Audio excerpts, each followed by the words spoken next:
बिस्मिल्लाहिर्रहमानिर्रहीम। अस्सलामुअलैकुम। सऊदी अरब की अब तक की आम खबरों के साथ मैं हूं आमिर शहजाद।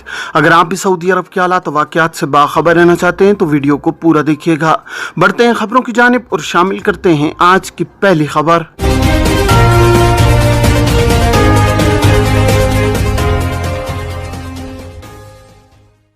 वजात के ट्विटर पर एक शख्स ने सवाल किया है कि कफालत तब्दील कराई है, इस सूरत में इकामा कार्ड नया प्रिंट होगा या वही पुराना कार्ड कारामद हो सकता है। सवाल के जवाब में वजात का कहना था कि कफालत तब्दील कराने के बाद इकामा कार्ड दूसरा प्रिंट कराना होगा। कार्ड प्रिंट के हवाले से वजात का मजीद कहना था कि मुमलिकत में डिजिटल सिस्टम के जरिए इकामा कार्ड अपने मोबाइल पर भी ओपन किया जा सकता है। वाज़ेह है कि वजात के जवाबित के मुताबिक इकामा कार्ड में कारकुन की कफील या कंपनी अलावा अजीम आजिर का सीरियल कंप्यूटर नंबर भी दर्ज होता है। कफालत तब्दील कराए जाने के बाद कफील का नाम और सीरियल नंबर भी तब्दील हो जाता है, जिसके बाद दूसरा कार्ड जारी कराने की जरूरत होती है। कारकुन का नया कार्ड प्रिंट कराने के लिए कारकुन को यह हक नहीं है कि वो बजाते खुद जवाजात के किसी दफ्तर से रुजू करे।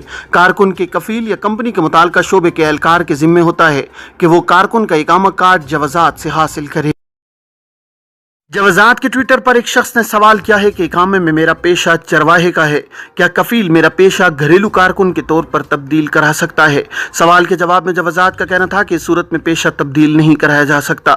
घरेलू मुलाजिम का वीज़ा दूसरा होता है, जबकि चरवाहे का पेशा कतई तौर पर मुख्तलिफ होता है। वाज़ेह है कि घरेलू मुलाजिम के इकामा के इजरा और तजदीद की जिम्मेदारी महकमा पासपोर्ट एंड इमिग्रेशन की होती है, जबकि फार्म हाउस, बागबान, किसान वगैरह के पेशे के लिए वजारत ज़राअत और पानी की जानिब से मंजूरी हासिल करना होती है। वजात के ट्विटर पर एक शख्स ने खुरूज निहाई के हवाले से दरियाफ्त किया है कि खुरूज निहाई लगाने के बाद उसे कैंसिल कराने के बाद कफालत तब्दील की जा सकती है या नहीं। सवाल के जवाब में वजात का कहना था कि खुरूज निहाई वीज़ा एक्सपायर होने से कबल उसे कैंसिल किया जा सकता है। अगर खुरूज निहाई वीज़ा हासिल करने के बाद सफ़र न किया जाए और वो एक्सपायर हो जाए, इस सूरत में 1000 रियाल जुर्माना आयद किया जाता है। वाज़ेह है कि खुरूज निहाई यानी फाइनल एग्जिट वीज़ा जारी होने के बाद 60 रोज़ की मोहलत होती है। इस दौरान मुमलिकत से एग्जिट करना ज़रूरी होता है। अगर खुरूज निहाई वीज़ा हासिल करने के बाद मुमलिकत से एग्जिट करने का इरादा मुलतवी करना हो, इसके लिए लाजमी है कि वीज़े को 60 रोज़ के अंदर अंदर कैंसिल कराया जाए। मुकर्रर 60 रोज़ा मोहलत का मकसद खुरूज निहाई हासिल करने वाले गैर मुल्की कारकुन को वक्त फराहम करना है ताकि वो इस दौरान जरूरी काम मुकम्मल कर सके। इलावा अज़ीम मक्का मुकरमा और मदीना मुनव्वरा में कयाम करना चाहें तो इसकी भी इन्हें इजाजत होती है, ताकि वो आराम से मदीना मुनव्वरा या कहीं और कयाम कर सकें या अपने कामों को निपटा सकें।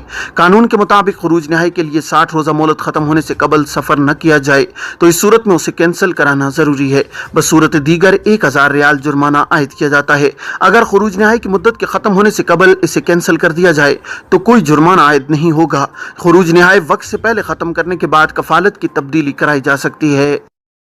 ये थी अब तक की आम खबरें। अब तमाम अहबाब के कीमती वक्त का बहुत शुक्रिया। अपना अपने इर्द गिर्द के लोगों का बहुत सारा ख्याल रखिएगा। मुझे दीजिए इजाज़त। अस्सलामु अलैकुम वरहमतुल्लाहि वबरकातुहू।